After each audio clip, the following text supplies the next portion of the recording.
Welcome to the First Unitarian Universalist congregation of Terre, Haute. This congregation welcomes all people, regardless of their age, religion, race, nationality, ability, sexual orientation, gender identity or expression, or anything else that has been used to divide people.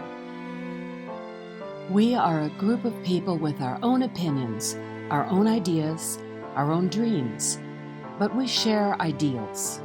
We share a common belief in a liberal religion.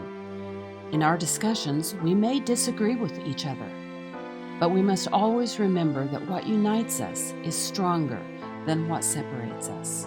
We must always end the service aware of the love that we have for each other.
Our opening words are number 436.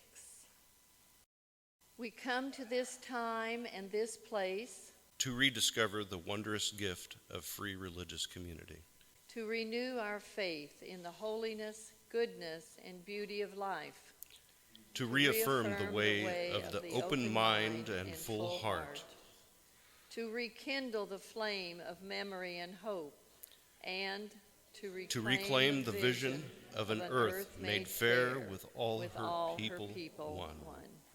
David Pohl. And our opening hymn, which is 188.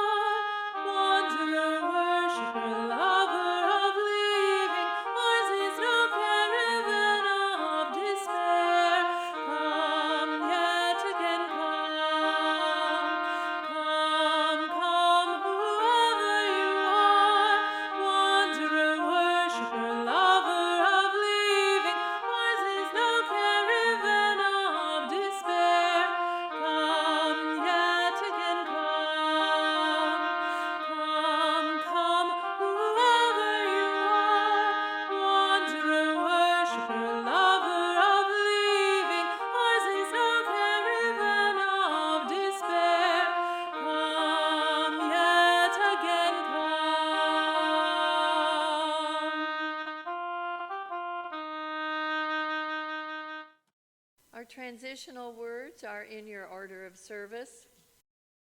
Yesterday, I was clever, so I wanted to change the world. Today, I am wise, so I am changing myself.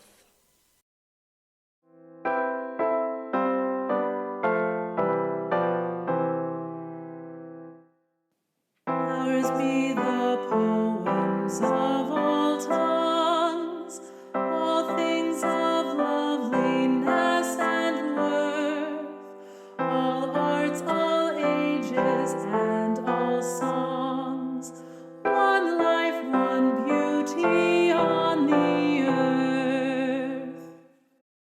Our speaker today is our very own John Lunsford. and he's going to tell us about Rumi, the poet of the Sufi. Well, good morning, everybody. This is really our first day that seems like fall. I knew it would do that, just be 80 one day and freezing the next, but we still haven't had a frost, I don't think.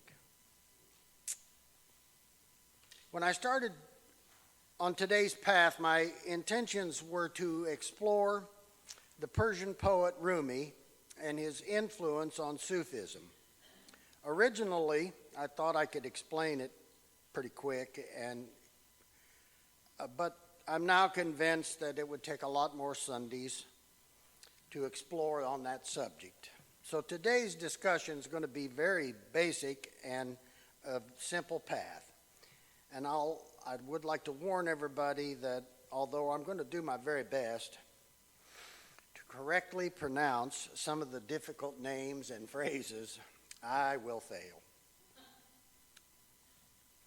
Sufism is mysticism in Islam, and it is characterized by particular values, ritual practices, doctrines, and institutions. Sufism began very early in Islamic history and represents the mystical expression of Islamic faith. Practitioners of Sufism have been referred to as Sufis, and historically, Sufis have often belonged to different turug, or orders, which are congregations formed around a grand master that is referred to as a wali, and he traces a direct chain of successive teachers back to the Prophet Muhammad.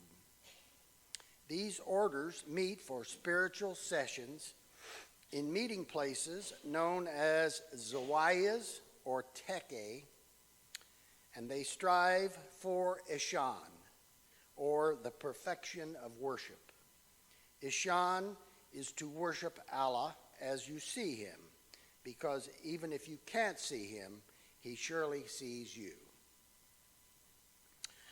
Although the overwhelming majority of Sufis, both pre-modern and modern, were the adherents to Sunni Islam, there also developed certain strands of Sufi practice within the scope of Shia Islam during the late medieval period, particularly after Iran converted from Sunni to Shia.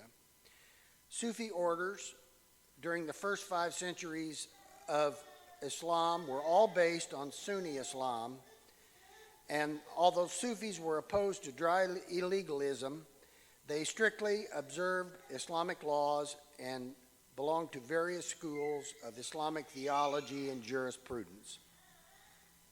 The original meaning of the word Sufi seems to have been one who wears wool, as woolen clothes were traditionally associated with ascetics and mystics.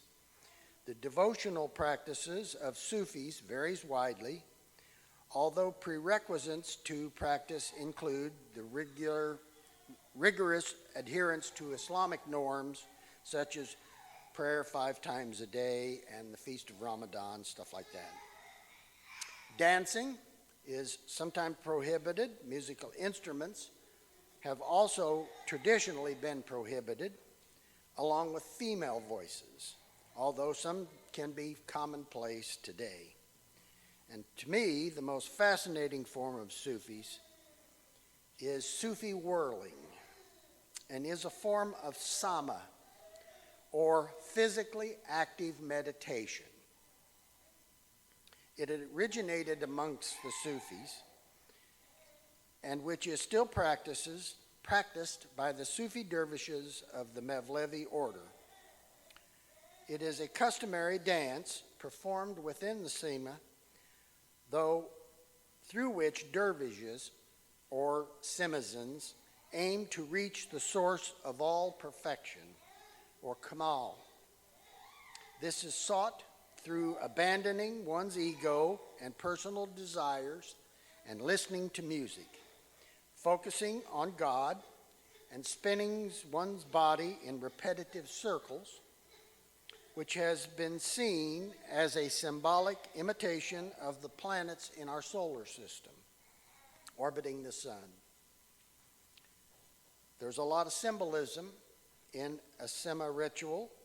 The Symbolism's camel hair hat represents the tombstone of his ego.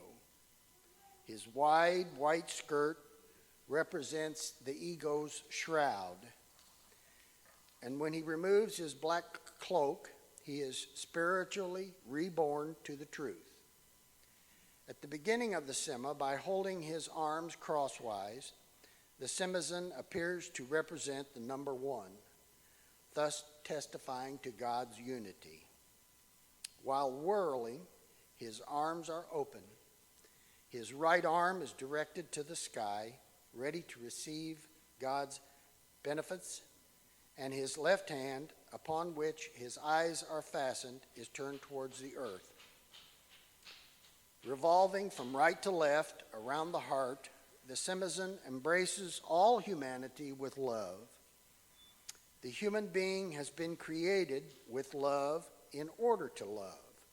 And as Rumi says, all loves are a bridge to divine love.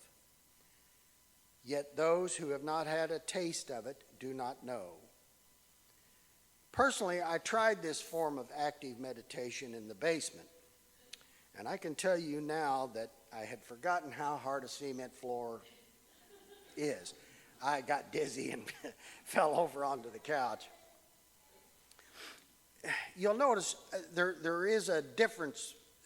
The order of service today is kind of wrong. After this short talk, we kind of sped things up this morning. After the short talk, we're going to show a by faith, it's Christian and Muslim whirling dervish from start to end, and it's pretty cool. So Rumi, Jalal al-Din Muhammad Rumi, was born on the 30th of September in the year 1207. He was a 13th century poet, an Islamic scholar, and a theologian, a Sufi mystic. He was born in Bak in present-day Afghanistan. Greater Bak was at the time a major center of Persian culture and Sufism that had developed there for several centuries. Rumi lived most of his life under the Persianate Seljuk Sultanate of Rum.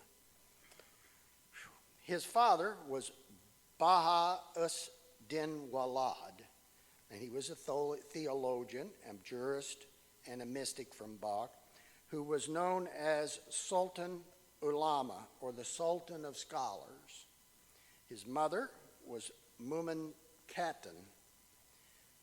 The family's profession for several generations had been those of Islamic preachers of the relatively liberal Hanafi Maturidi school, and his family tradition was carried on by Rumi. When the Mongols invaded Central Asia between 1215 and 1220, Rumi's parents, his family, a group of disciples, set out westwards. They were refugees.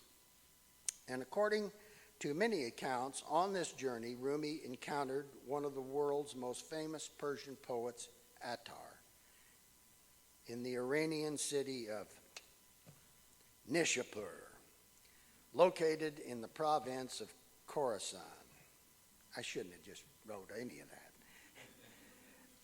Attar immediately recognized Rumi's spiritual eminence and gave the boy his Asanama, a book about the enlightenment of the soul in the material world.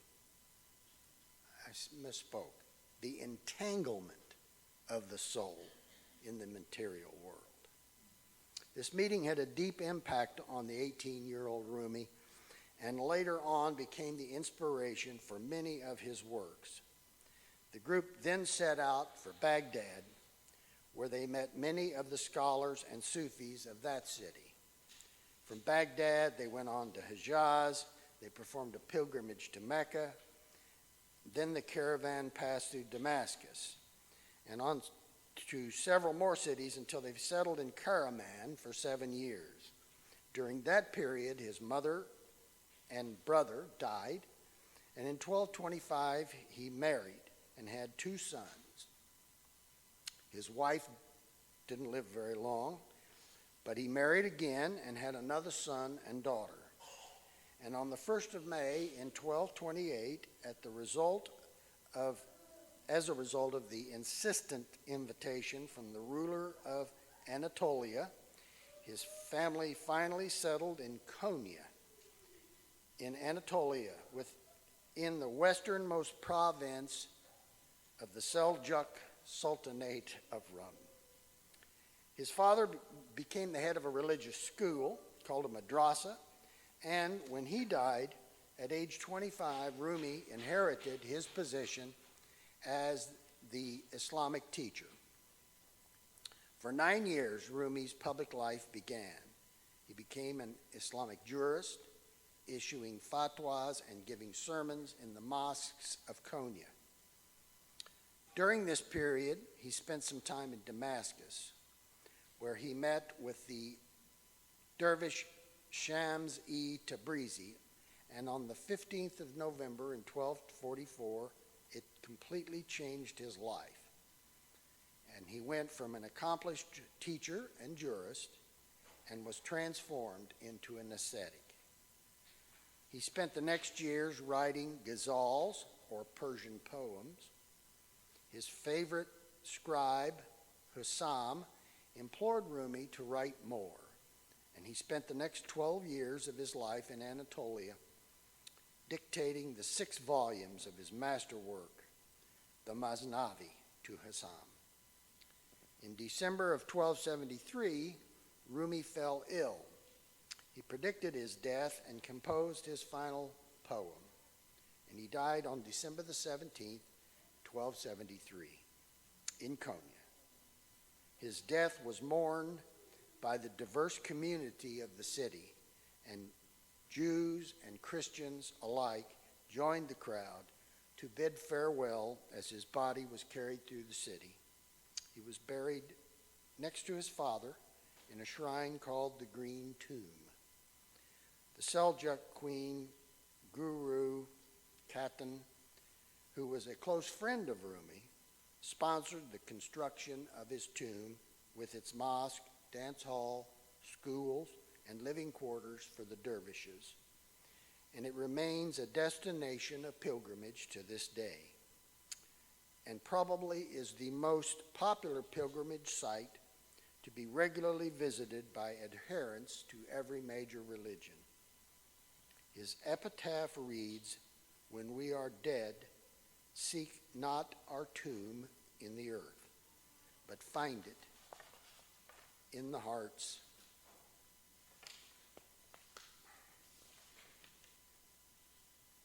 of men." Today, Rumi's poems can be heard in churches, synagogues, Zen monasteries, as well as the downtown New York art, performance, and music scene. He does not offend anyone, and he includes everyone. To many Westerners, his teachings are one of the best introductions to the philosophy and practice of Sufism. And according to Professor Majid Niani, Rumi's life and transformation provide true testimony and proof that people of all religions and backgrounds can live together in peace and harmony. His visions and words and life teach us how to reach inner peace and happiness so we can finally stop the continual stream of hostility and hatred and achieve true global peace and harmony. He is one of the most widely read poets in the United States today, and many of his poems have been recorded and has even made it into the Billboard Top 20 list. Some of his love poems have been recorded by the likes of Madonna, Goldie Hawn, Philip Glass, and Demi Moore. In Turkey, Rumi's Mevlevi Sufi order was founded in 1273 by his followers after his death, and it produced a number of notable poets and musicians. But with the foundation of the modern secular Republic of Turkey, Ataturk removed religion from the sphere of public policy and restricted it to that of personal morals. In 1925, the lodges of the whirling dervishes were closed. But in 1927, Rumi's mausoleum was allowed to reopen as a museum. And by the 50s, the Turkish government began allowing whirling dervishes to perform once a year in Konya. And in 2005, UNESCO proclaimed the Mevlevi Sama ceremony of Turkey as one of the masterpieces of the oral and tangible heritage of Turkey. Now, I'm not doing Rumi any justice here, but I've got a couple of books that we're going to put in the library, one on the Sufi, and this one is Rumi in the Arms of the Beloved. So they'll be in the library from now on. This guy, you know, you read Shakespeare, and Shakespeare is not necessarily in an English that is doesn't always mean what he intended sometimes to modern people. The thing that amazes me about Rumi is you can read a poem that is 700 years old, and it sounds like it was written yesterday. He truly amazes me. So, for the remainder of the service, we're going to witness a Sufi ritual, and it's in true UU fashion. It is a multi-faith Christian and Muslim sema, and its name is the Alkindi Stabat Mater Dolorosa. It is an homage to the Mother Mary, and it features the liturgical Orthodox choir from Athens and the whirling dervishes of Aleppo, Syria. And one of the singers is a Muslim sheikh, Halbush.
طوبى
May the blessed